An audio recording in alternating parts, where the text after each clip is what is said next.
Қайырлы күн, достар. Сіздермен бүгін общеустановленный режимдегі жеке кәсіпкерлерге 200-ші формада отчет тапсырамыз.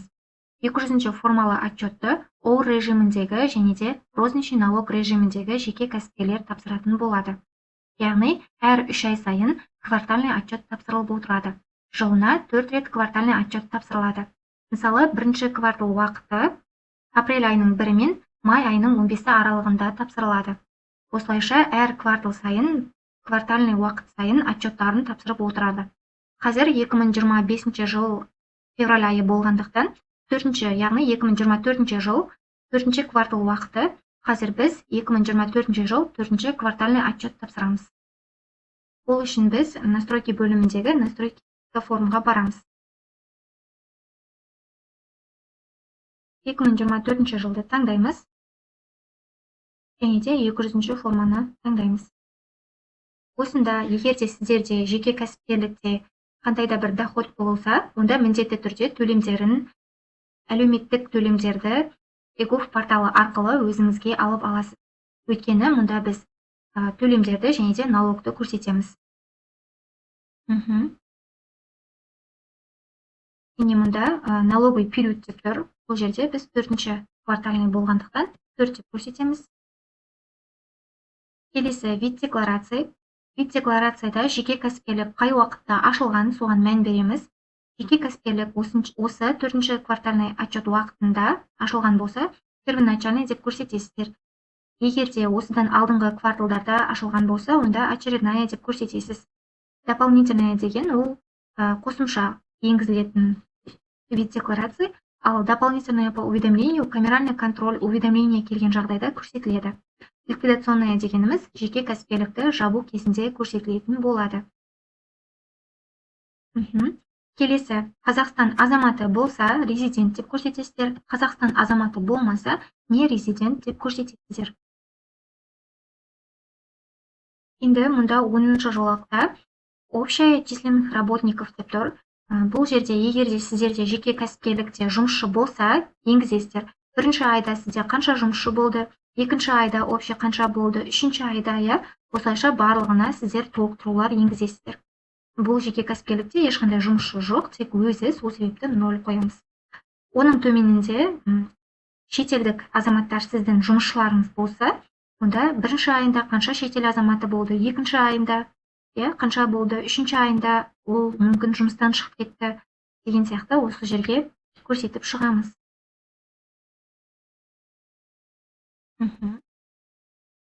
11-ші жолақта бұл жерде структурных подразделений нет деп көрсетеміз. Енді біз төлемдерді осы жерде жаңа айтып өткенімдей әлеуметтік төлемдер. 4-ші квартальный уақыт, яғни 4-ші квартальный уақытында біз соңғы 3 айды көрсетеміз. Соңғы 3 ай бұл жерде октябрь, ноябрь, декабрь. Осы 3 айдағы төлемдерді енгіземіз. Қазір енді бірінші страница біз толықтырып алдық. Екінші страницаға барамыз. Бұл жерде, яғни бұл видео нұсқаулықта жеке кәсіпкерлікте ешқандай жұмысшысы жоқ, тек өзі үшін.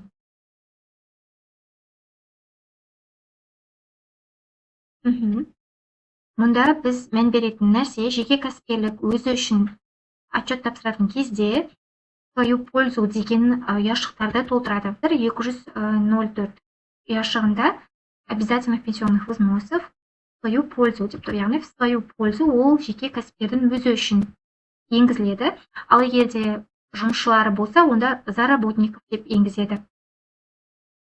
Свою пользу бұл жерде, яғни жаңа атап өткенімдей, октябрь, ноябрь, декабрь осы 3 айда сіздерде төлем болды. Егер де доход болса, онда төлемдер болуы керек. Ал егер доход мүлдем болмаса, төлемдер жоқ болса, сіз 0 көрсетесіз. Ал доходы болса, осы жерге доходтарын енгіземіз. Пенсионных взносов бұл жерде қанша теңгеден төледік, минималды төледік пе, немесе максималды төледік пе, соны көрсетеміз. Егер де минималды төлесеңіз, 8500 теңге деп жазасыз. Егер де максималды төлесеңіз, немесе сәйкесінше 10% төлесеңіз, өзіңіздің айлық көрсеткішіңіз бойынша, осы жерге сол жаңағы анықтамадан қарап енгізесіздер. бұл жерде жаңағы 10% емес, төлеген сумаңыздың өзін сразу жазасыздар. Келесі ол режимі бойынша біз 207 ұяшығы, яғни 485 статья бойынша, яғни екінші пункт 485 статья бойынша социальный налогты көрсетеміз. Социальный налог бойынша мұқият тыңдаңыздар. Осы жерде социальный налогты қалай енгіземіз деген сұрақтар болуы мүмкін. Социальный налогта біз әр ай сайын есептелінетін өзінің көрсеткіші бар.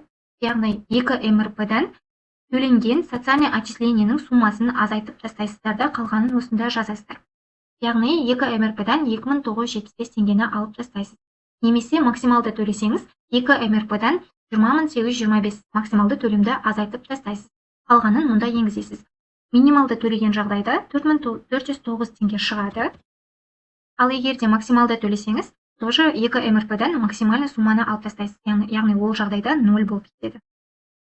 Осылайша біз міндетті түрде төлемге қараймыз, сосын барып жаңағы формулаға салып, осы төлемді енгіземіз. Бұл социальный налог. 3 айға да минималды сумма енгізген, 409 теңге деп көрсетемін. Келесі 209, бұл жерде социальное отчисление, свою пользу. Социальное отчисление қанша теңге төледіңіз? Төлеген суммаңызды енгізесіз.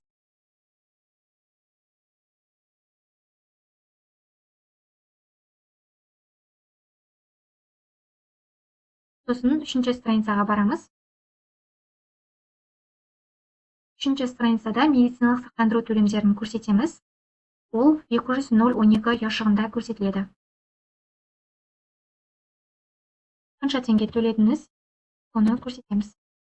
2024 жыл үшін медициналық сақтандыру төлемі 5950 теңге. Сіздер білесіздер, жеке кәсіпкерлікте ешқандай доход болмаса да, медициналық сақтандыру төлемін төлейтін категориялар бар. Егер де сіз алтын алқа, күміс алқа егері болсаңыз, немесе студент болсаңыз, пенсионер болсаңыз, инвалид болсаңыз, соғыс ардагері болсаңыз ғана медициналық сақтандыру төлемін төлемейсіз. Ал қалған категориялардың барлығы доход болмаса да медициналық сақтандыру төлемін төлеуге міндетті. Егер де төлемесеңіз, сізге камеральный контроль келуі мүмкін. Осы жағдайдың барлығын ескересіз. Камеральный контроль келген кезде сіз ол төлемді міндетті түрде төлеуге тура келесіз. Медициналық сақтандыру төлемдерін енгізіп болдық. Енді 200.013 ұяшығы. Онда обязательный пенсионный взносы работодателя. ОПВР-дың қанша суммада төленгеніңіз бойынша көрсетесіз. Минималды немесе максималды анықтамаға қарап көрсетеміз.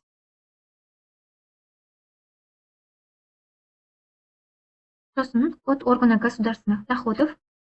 Мұнда налогтар төленетін код органа деп қойған.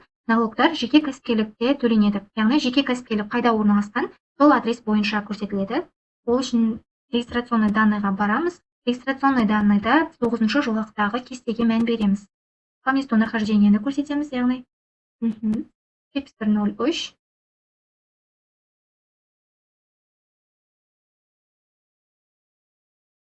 Аягөз ауданы. Оның төменінде, яғни по месту жительства, прописка бойынша көрсетіледі.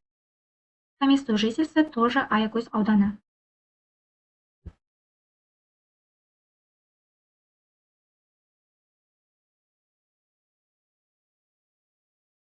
Осылайша біз отчетты толықтырып алдық, барлығын. Қателік бар жоғын тексерейік. Ошибок нет, окей. Қателік жоқ, енді отправить в УГД деп ЭЦП ключпен қол қоямыз.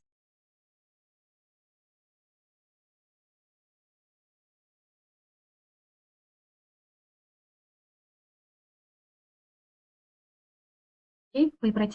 Бұл отчет негізі тапсырылып қойылған. Сіздерге көрсету мақсатында осылай жасадым.